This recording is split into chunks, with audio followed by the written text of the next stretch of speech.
Wala ka pa bang followers? Or kakaunti pa lang ba ang followers mo? Or wala bang nagpa-follow sa'yo? Okay lang yan guys. Huwag niyong problemahin kung kakaunti pa lang yung followers ninyo or kung walang nagpa-follow back sa inyo or kung hindi nila kayo pina-follow dahil nga darating din po guys yung tamang panahon para sa inyo. Dahil lahat po ng mga big content creator, nag-umpisa din po yan sila sa 0 followers. So magbibigay ako guys ng tips kung paano dumami ang organic followers ninyo. So, ang una ninyong gawin, mag-focus lang po kayo sa paggawa ng content. Hindi sa pagpaparami ng followers o di kaya sa follow to follow. Sa content po mag-focus. Yung mga content na may value at yung malakas yung hook o di kaya yung mga content na may mga natututunan yung mga audience nyo sa inyo.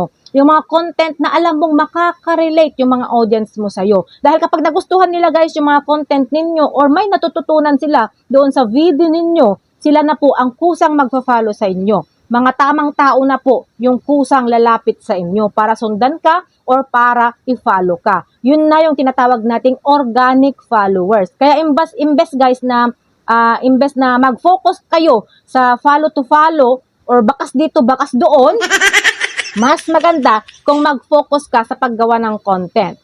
At ang pangalawa, para dumami guys yung organic followers ninyo, dapat makipag-engage kayo doon sa mga kapwa content creator nyo para makilala rin kayo ng ibang mga creators. At dapat medyo habaan nyo yung comment nyo para kapag nakikipag-engage kayo para mas mabilis lang nila mapansin guys. Kasi kung mahaba yung comment mo, parang mas kapansin-pansin yan ng mga tao para mapansin ka ng mga kapwa content creator mo. Dahil kapag kapansin-pansin yung comment mo, agaw pansin, may posibilidad na i-click nila yung account mo at doon na makakakuha ka ng panibagong organic followers.